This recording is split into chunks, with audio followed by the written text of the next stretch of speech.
evolution of my soul. My mind is alert, my heart is receptive, my next step is here and now, and so it is.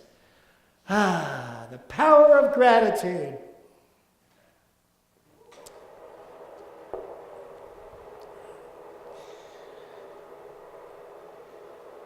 Let me get to the chase before I go through the whole thing.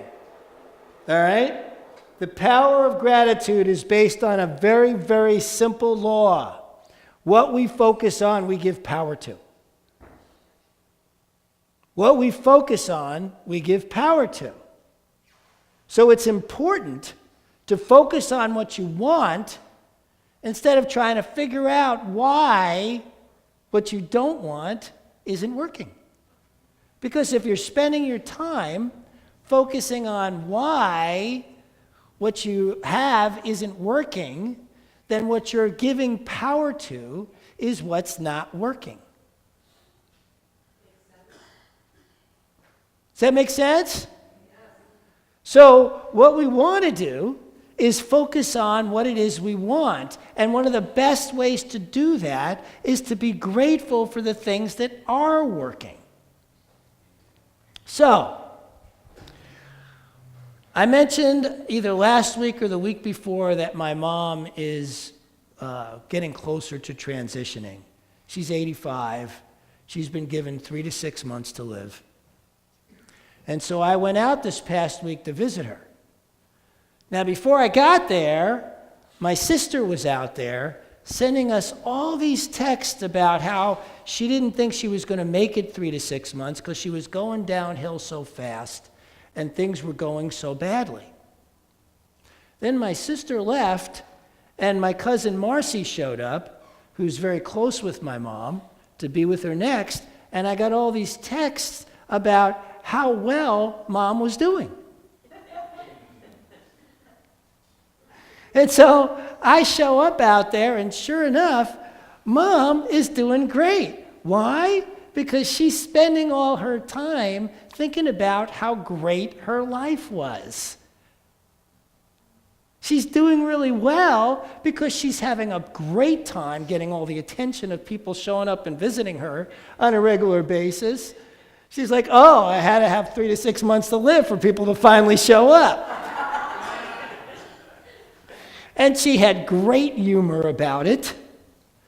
Her energy was so good that after Pam was like, we could never leave the house because she was doing so badly. In fact, my sister's back there, and I just got another text saying, Mom's doing so badly we couldn't leave the house. And I keep wondering, how does that happen? But I'm not wondering, really, because this stuff we teach here works. What we focus on, we give power to. My sister tends to focus on the negative, what's not working. And so when she does that around my mom's a real quick buy-in, especially with my sister, and so the two of them spend a lot of time looking at, well, that last night didn't go well, I had a lot of pain, I didn't sleep well, this isn't working right, this isn't going well, and that's what they focus on. Where Marcy and myself and my brother Rick, when he got out there, we're just focused on, hey, isn't it great that we're together and we're having a good time? What can we do to have fun? And that's all I keep saying to Mom. I know that's what Rick does, and I know that's what Marcy does because she's the fun queen. So we're out there, and by the way, my wife was just amazing. She was just extraordinary. My mom and I I'm the firstborn, and my mom and I have had a very tumultuous relationship through the years. In fact, one day while I was woodshedding, I told you guys about this, I lived in a shack in the woods. For those that don't know, I lived in a shack in the woods for about 2 years after my last divorce, thinking it was really time to heal myself so that I didn't have to go through another divorce and I could really get clear on my relationship with me so that then I could get clear on my relationship with others. And one of the things that happened while I was in the woods is I said something to myself for the millionth time, which is that how my mom treated me when I was a kid wasn't personal, she's just crazy.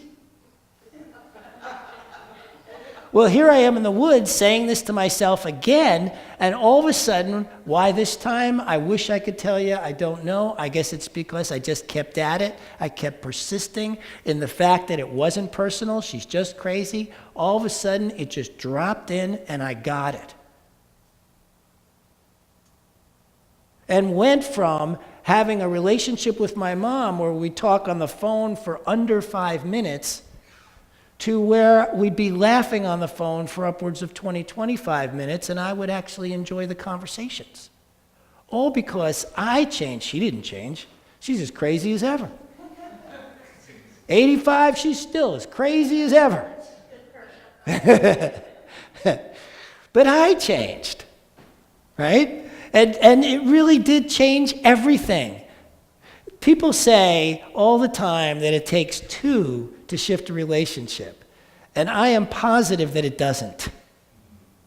That all it takes is one person being willing to shift. The only reason people think it takes two is because they think the person across from them or they're having this relationship with is actually can say something that, or do something or whatever that can have impact unless you allow it to. Now, I'm not talking about physical abuse. Somebody's being physically abusive, get the hell out of there, all right? So that's not what I'm talking about. I'm talking if somebody every single day is berating, well, that's not a fun relationship anyway, get out. But the average relationship, which goes through its ups and downs, where you really care about the other person, and this is whether they're a friend, a lover, a family member, the odds are that what's going on here is how you're viewing it. The odds are it has to do with your perception. And by shifting that, you shift the relationship. So all of a sudden, I'm in this cabin really appreciating all the crazy things about my mom that were actually made life fun, as opposed to the way she was crazy that made life hard. Because it was the same craziness.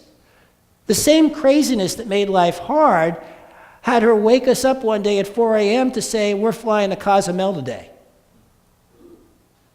The same craziness that made life hard had Mom at one of my favorite moments of my mother is when I was about 12, I've got a lot of moments like this, but this was one of them.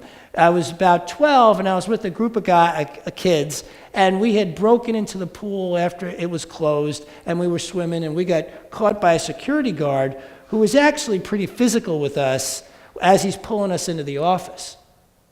And my mom comes in and reams this guy a new one.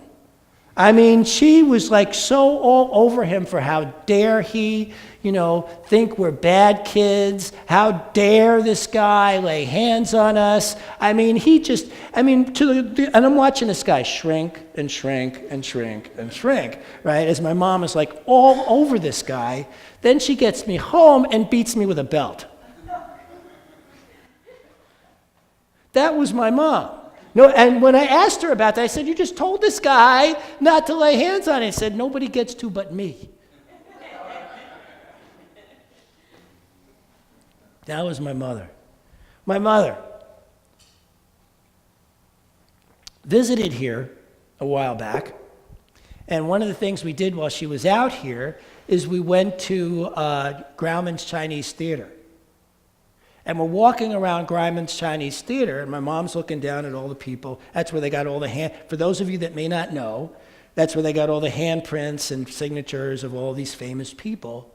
And my mom's walking around with my stepdaughter on her arm going, spent the weekend with him, flew away for a night with him, dated him for a while.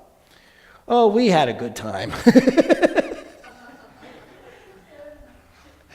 I mean, to maybe like 8 or 10 different people who were lying there with their hands and fingerprints. That was my mom.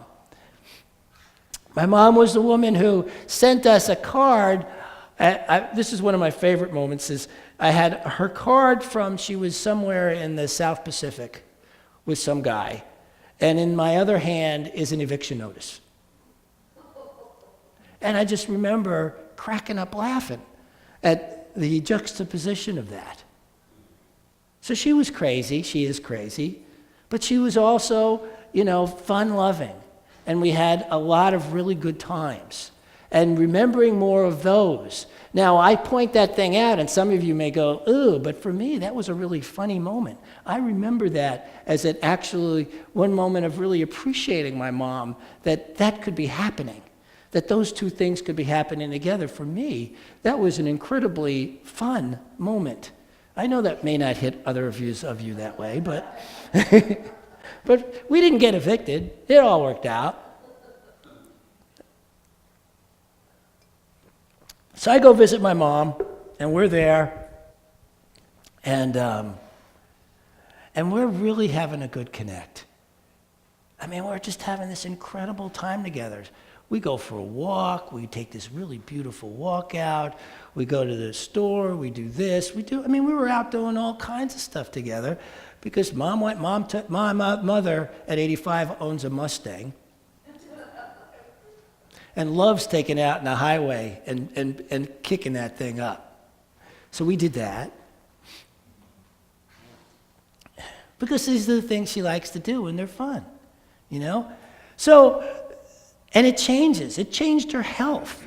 I mean, the physicality of the change was right before our eyes, was right there, was right physical. When you focus on gratitude, it makes a difference in the here and now, because if you're focusing on what's wrong, and what's not going well, all of a sudden, everything starts moving in that direction, because that's what we teach here. That's what we know. That's the basis of our understanding, is what we focus on, we give power to. And so I want to come back to, that's how things work out really well, is when you start even looking, so I start looking at some of the things in my life, some of the ways in which I was brought up and this and that didn't go all that well, but even in those situations, I'm starting to look at what did go well in that. One of the things that went really well about my childhood that I noticed at a very early age, I left home at just before my 17th birthday. And my first time in California, I was 17. And what I noticed was nothing could intimidate me. That because of the way I was brought up, nothing that happened, and nothing that has ever happened since, has ever felt intimidating or too much because of how I was raised. That's been incredibly helpful. I ran a suicide crisis hotline where the very first call I took was somebody saying, I have a knife to my throat and you have 10 seconds to talk me out of slicing my throat. And that didn't even intimidate me. I was right there with that. And after about an hour of conversation, she finally put the knife down. In fact, she threw it out the door. And I heard her do it.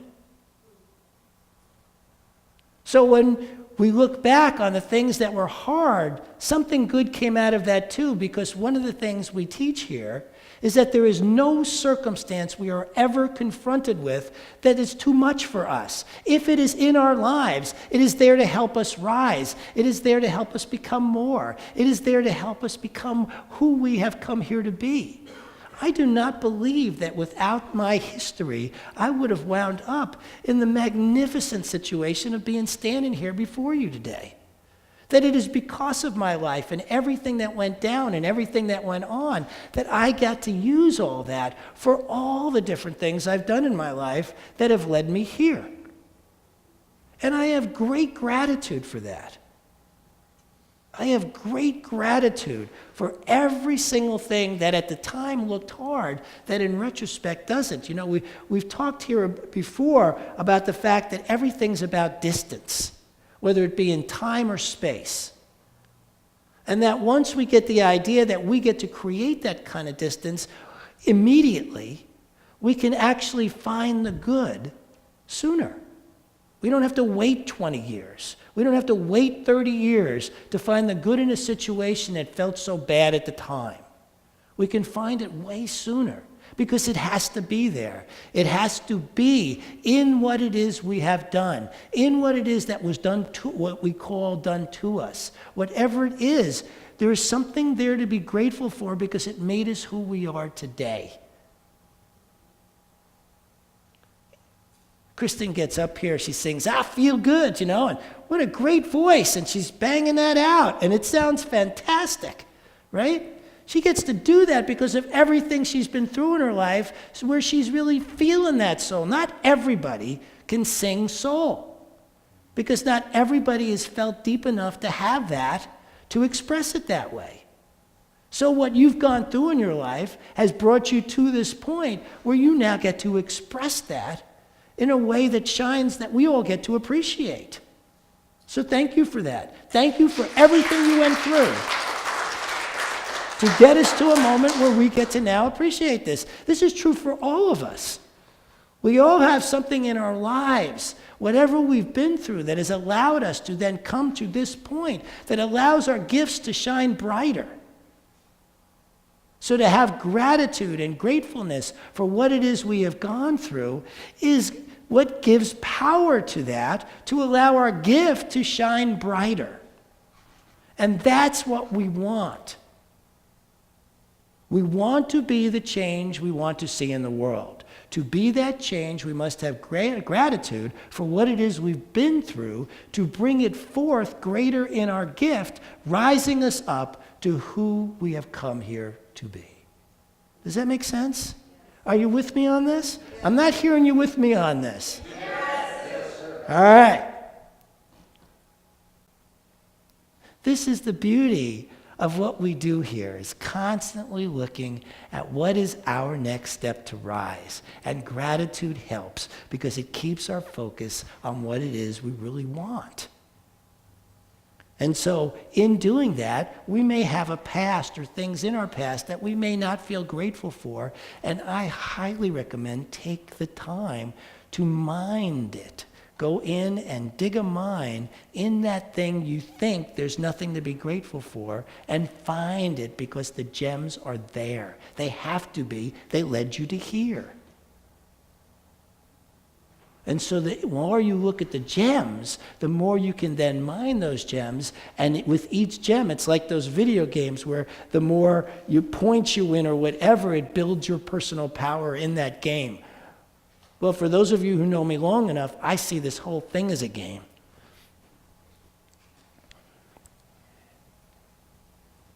Where you get to pick the rules, you get to pick how you want to play this life. We teach here not what to think, but how to think. Not what to feel, but how to be in the feelings you have. We teach here how to grow power, your personal power, so that you can express yourself in the best way you can. Because each of you has a gift that life wants. Otherwise you wouldn't be here. Each of you has a gift that life actually wants. Bring it forth. Find the good. Find the gratitude. Rise and be that magnificent person you are here to be. Thank you. I love you. All right. This is the part of our program where we pray on one of us. So who wants to get up here and be prayed on today? Come on, don't be shy. This is a powerful thing for those who have done it. No. Come on. Come on. Somebody's got to step up. I'm just going to stand here. There you go. Come on up, Carlos.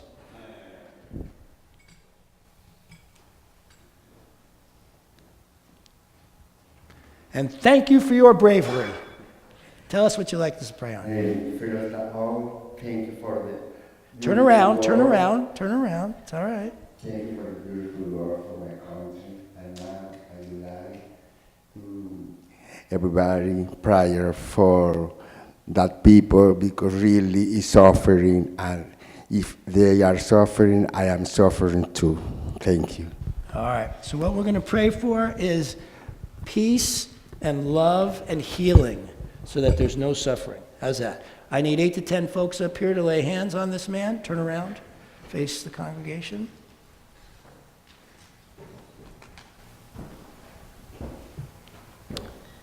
And let's take a deep breath.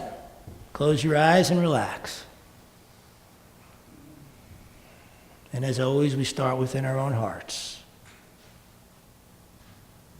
Feel the light and love in our own hearts.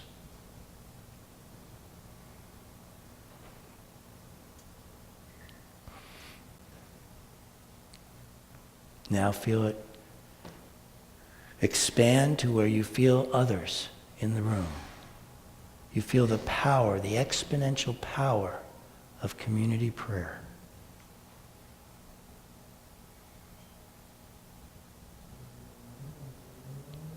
And now we send that prayer to Carlos, knowing him as a healing force. Love. Every cell of his body is healed, whole, and perfect. And through him, the entire country of Venezuela. And because there is only one mind, we know that by sending these prayers, sending this power and presence, there are those in that country who will open, heal, and feel it.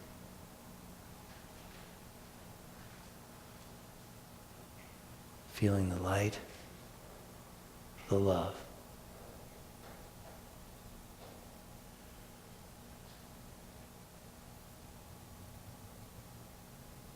the healing.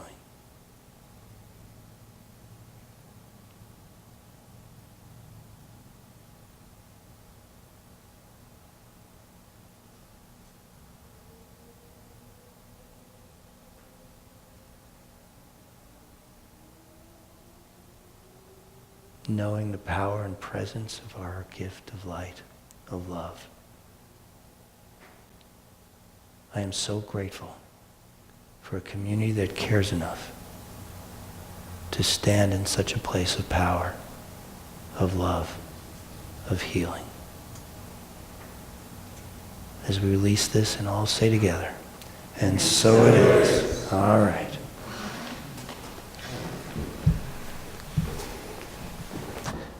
All right? Take out what you're going to give. Hold it in your hand. Unfold it. Unfold it. Doesn't matter whether it's $1, $10, 20, 100. Deeds of property. Diamonds. Gold. Let's not forget gold. Whatever you want to give, hold it in your hand uncrumpled. Because this is power, this is presence. Let's say our affirmation together. God is the source of all supply. Money is God in action. What we give, we receive multiplied abundantly. All that God is, I am, and so it is.